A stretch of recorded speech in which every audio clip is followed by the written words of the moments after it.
Hi, I'm Russ Reece from Bethel, Delaware, and today I'll be reading my story, The Seamstress. The Seamstress. Imagine this. It's 7 o'clock in the evening on October 30th, 1975. You are looking into a bungalow in a subdivision near a grimy mill town in western Pennsylvania. The house has a small entrance foyer, 2 bedrooms, a kitchen, a living room, dining room combo, and a bath. There are 2 entrance doors, one on the side entering into the kitchen, and another in front. The house is simply furnished with old secondhand furniture. It's clean and neat. A calendar hangs on the kitchen wall with today's date circled in red. There are no knickknacks, no paintings on the wall. A World War II photo of a soldier and a pretty young girl sits atop a bureau in the bedroom, where a rented hospital bed has been set up and where a large man lies on his back, staring at the ceiling. Mary Bix enters the kitchen. She is a frail, gray-haired woman in her early 50s. Her drab, calf-length house dress hangs loosely on her thin frame. Her hair is tied in a bun. Her face is plain, her mouth turned down at the corners. Her eyes are tired and milky from a lifetime working as a seamstress. She looks at the clock on the stove and rubs the palm of her outstretched hand on her hip, as she is prone to do when she is nervous. She glances at the small packed suitcase sitting by the front door, and then walks into the spare bedroom where her sewing is done and where her pull-out bed is tucked against the wall. She picks up a spool of heavy thread, scissors, a needle, and the bag of cosmetics she has just purchased at the local pharmacy. She stops for a moment in front of the window overlooking the drive and recalls the month before when she had seen the police car arrive. Mary knew they had come to arrest her, but she didn't care. Imprisonment would have been preferable to being with John again. But rather than an arrest warrant, the officers had brought news John had been in an accident. She would smile about it now if that were her way. Mary walks into the bedroom where John lies immobilized by a spinal cord injury. His eyes follow Mary as she checks the IV drip, then places the sewing material and the bag on the table next to his bed. John's bottom lip quivers as it has done since he was brought home from the hospital only 3 days ago. The visiting nurse said the trembling was to be expected. Mary picks up the photograph of their wedding day. She was 19, John 23. They had met and married when John was home on leave.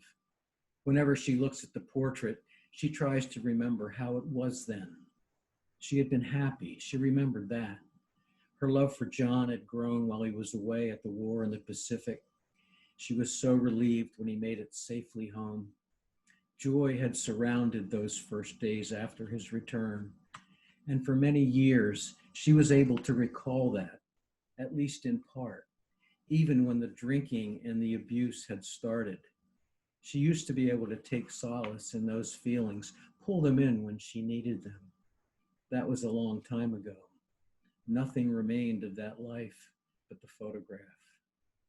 She glances down and catches John's gaze. He is done with the slapping and manhandling, done with the demeaning insults and the booze, done with everything. Mary continues to stare at John, no change in expression, as she recalls Darla, dark hair, made-up eyes, and scarlet lipstick. Mary remembers all too well the night when John had done the unthinkable and brought the stranger into their home, had forced Mary into her sewing room, threatening to kill her if she ventured out. Soon Darla's giggle and John's deep voice rose and fell in fits of passion. Drunken taunts followed. "You're an ugly smudge of a woman," John had said. "You belong in that goddamn room. Sewing is all you're good for." John and Darla had laughed and stayed in the bedroom for hours. Mary buried her face in the pillow as her fear of John turned to unchecked hatred. She knew that nothing would ever be the same again. John gazes around the room and then stares up at Mary, a sudden realization in his eyes. "It was you," he whispered breathlessly. Mary thinks back to the night in front of Rappa's Tavern 1 month earlier, as John walked across the street toward his car. He was alone, perhaps too drunk for Darla. Mary had hoped to run them both down, but it was just John, moving slowly in the cool evening. His car was parked beyond the wash of streetlight, and she had timed it perfectly, her car upon him before he could react. She had delighted in his terrified expression, the way his hands had slowly reached toward the front of her speeding car like a frightened child. She wanted John to know it had been her, hoped that in the half second before her car snuffed out his life, he would have seen her and would have known. Only John hadn't died. At first, Mary felt delighted. It had worked out better than she could have hoped. No one suspected her, and John had no memory of the event. He would be confined to a hospital bed for the rest of his life, nurses rolling him over twice a day to change his diapers. Nothing for him to do but stare at the ceiling. John's would be an empty life, just like the one she had lived for the past 30 years. A fitting end for a cruel, heartless man. It soon became apparent that John would require constant care, the kind provided in a home for invalids. He had no insurance, and there was no other money. Mary's job as a seamstress barely left her with enough to survive. The state agencies were little help. Her church offered to fund a visiting nurse for a few days a week, but the rest would fall to her. She felt as if John were abusing her all over again. John was transported from the hospital to the home he and Mary shared. Upon reflection, she was happy. The hit and run had been impulsive. It would have been too kind, too abrupt a payback for everything John had put her through. This will be much more satisfying, she thought. I won't get away with it this time, but I don't care. Mary sits down on the tall stool next to John's bed, leans on his chest, and stares into his eyes. Now imagine that you are John, looking up at Mary, the timid mouse of a woman you have ruled over for the past 30 years, the skinny hag you were embarrassed to be with, who has always shied away, avoiding contact, who has been so meek and subservient it sickened you and drove you to dole out even more abuse. Here she is daring to lean against you, staring down with some weird expression that should be slapped off her ugly face. Get off me, you say.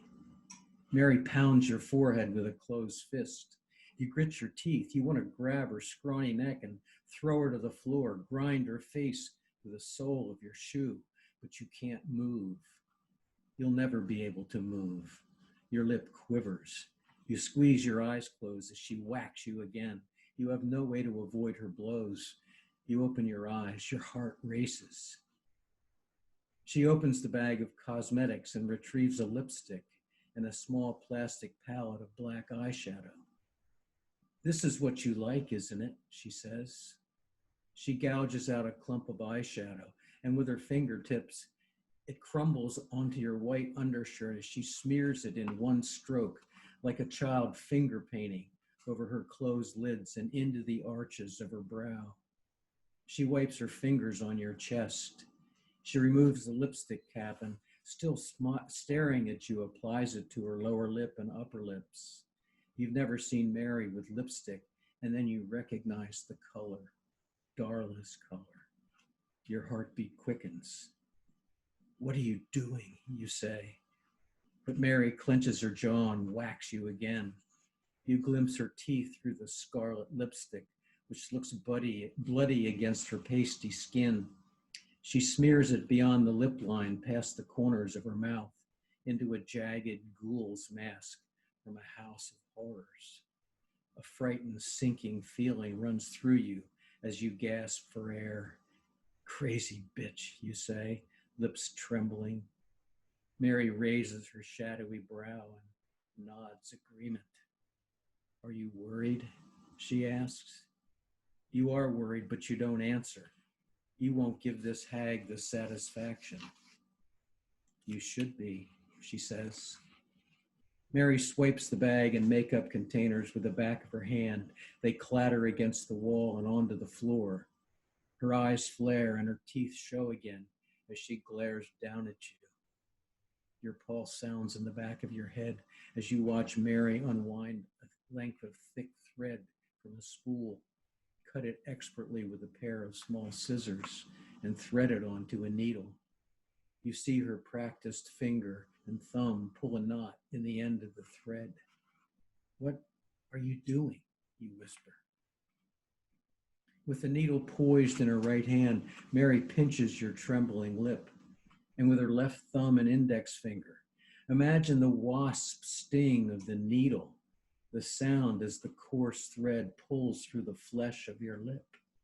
And then the tug, the needle coming down again, the tip of Mary's tongue in the corner of her painted mouth as she pierces your upper lip and pulls the thread taut. And then into the lower lip again and through the upper. She repeats this action 7 more times until your mouth is sewn completely closed. She finishes with a double stitch and a hard tug. The force jerks your head from the pillow. She snips the thread. I've wanted to do this for years, she says. Your heart is pounding so hard, you think it will break through your skin. Tears stream down the side of your face, and your chest heaves as you breathe heavily through your nose. Mary looks down, appears to admire her work. She wipes trickles of blood off your chin with her open hand, then cleans it on your undershirt. Mary's forefinger and thumb grasp your nose. She squeezes. Her eyes are wide again, lips parted in anticipation. Your chest tightens, your eyes bulge, and your head begins to pound as you strain for breath. You want to scream, to beg her to stop. You can't speak. You grunt and whine like a whimpering dog. Mary releases her grip and you draw a long, raspy breath. She smiles. You haven't seen Mary smile in years. This frightens you even more. For a fleeting second, you look past the madness and see the pretty girl of 30 years ago. The moment you arrived home from the war, when she met you at the front door and momentarily collapsed in her excitement. A second later, the hag is back, and Mary's scarlet lips part in concentration as her thin fingers reach toward your left eye. You moan a scream, blink, squeeze your eyes closed. She roughly pinches your eyelid and stretches it open before releasing it. You blink away tears and whimper for her to stop. She looks at you and nods. I understand, John. Really, I understand. But I've more sewing to do before this is over. That's all I'm good for. Isn't that what you said? Mary knots the thread in the needle again. Hours later, Mary stands by the living room window awaiting a taxi. She'd finished with John 45 minutes ago, after sewing his second nostril closed and watching his head quiver and his face turn blue against the bed sheet. With his final heartbeat, the anguish of 30 years was gone. Mary felt overcome with a rush of peace and calm. She showered and dressed for her trip to San Diego. She always wanted to visit San Diego, to see the world-famous zoo and the California beaches. It was something that John had promised they'd do after they were married, a promise unfulfilled. She would go now, enjoy a few days before she was located and brought back to stand trial. Mary glances across the street at Mrs. Daniels' house, where a candle gutters within a carved pumpkin. She realizes that tomorrow is October 31st. Kids will be out with their costumes, knocking on doors, consumed with the spirit of witches and goblins, and delighting at things that frighten them in the spooky night. Mary recalls how John never enjoyed Halloween and would often chase away would-be trick-or-treaters. Mary checks her watch, plenty of time before her flight. She is struck with a sudden inspiration. A while later, headlights approach as her taxi arrives. With overcoat and suitcase in hand, Mary walks to the curb and gets into the back seat. As the taxi pulls away, she stares back at her front porch, where her husband's severed head had been carefully propped upon the top step. "Happy Halloween, John," she whispers under her breath. She fights back a grin and settles in for the ride. I hope you've enjoyed the reading of The Seamstress. And if you're interested in more stories like this, please pick up a copy of EXHUMED,